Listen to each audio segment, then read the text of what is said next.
Have you ever been scrolling like deep into your phone and then bam, an hour is just gone? Vanished. Or what about that ghost phone buzz? You know what I'm talking about, right? You are so not alone. It's insane how much of our day we spend staring at screens. For some people, it's like 2.5 months a year on their smartphone. This screen time isn't just eating our hours. It's messing with our brains, cranking up stress, and can even wreck our physical health. But what if I told you there's a way to snatch some of that time, focus, and peace back? Today, we're diving into 5 actual practical things you can do right now to unplug and give your well-being a monster boost.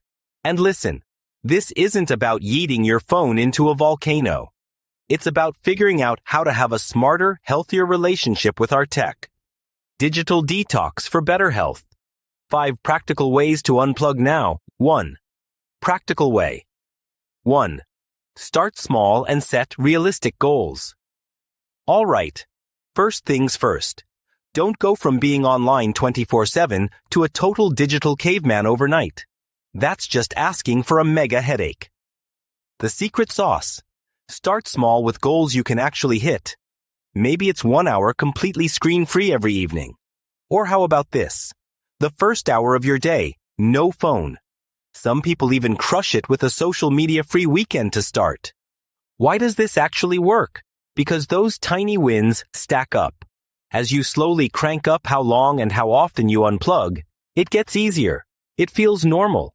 For so many people, this makes a digital detox way less scary than they imagined. The goal here is long-term habits, not some impossible perfect fantasy. So, what's one tiny change you can lock in this week? Think about it, go for it, and see how it feels. 2. Practical way 2. Designate no screen zones. Next up, let's talk about creating mini tech-free paradises in your own house by setting up no screen zones. Simple idea, right? But it's crazy powerful for bringing back calm and real connection. A classic spot is the dining table. Make meal times for actual talk and enjoying your food, not for doom scrolling. The bedroom is huge too. Kicking screens out of there can make a gigantic difference to your sleep. And hey, even the bathroom can be a surprisingly awesome no-screen zone. There are so many wins here. You get device-free meals, meaning better chats with family and friends. It's also incredible for your sleep because less blue light before bed helps your body make melatonin, that sleepy time hormone. Plus, these zones create moments where you're actually present with what's around you, not just what's on your screen. Why not pick 1 or 2 zones and give it a shot this week? 3. Practical way. 3. Use device settings to limit distractions.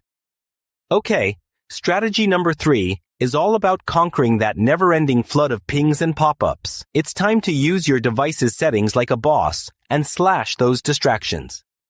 Most phones and computers have a do not disturb or focus mode. Use them, seriously. Flip them on when you're grinding, chilling with family, or just doing something for you.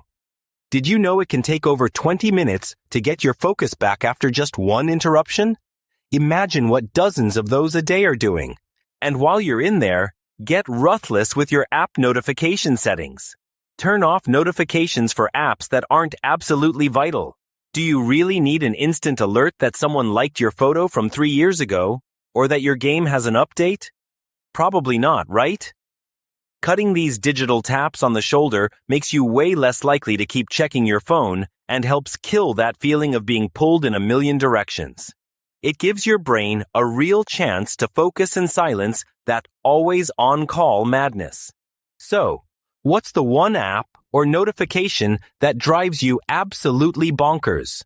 Drop it in the comments below. I seriously want to see what you guys are battling. And hey, if these tips are making sense, smash that thumbs up, and maybe even subscribe for more ways to supercharge your well-being. 4. Practical way. 4. Replace screen time with offline activities.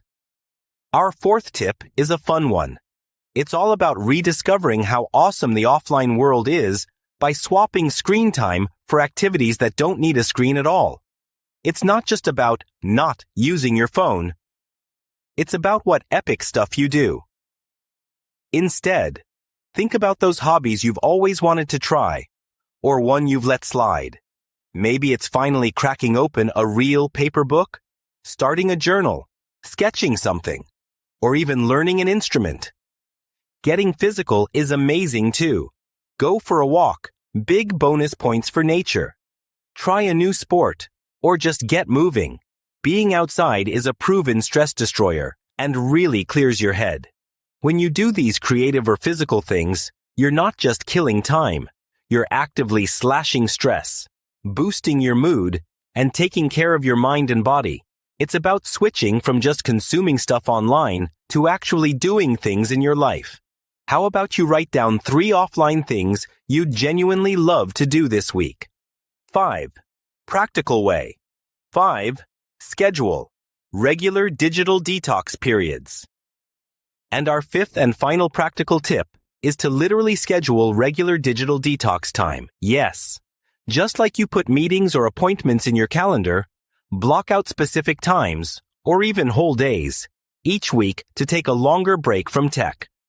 This could be your tech-free Sunday, a screen-free Wednesday evening, or whatever smashes into your schedule.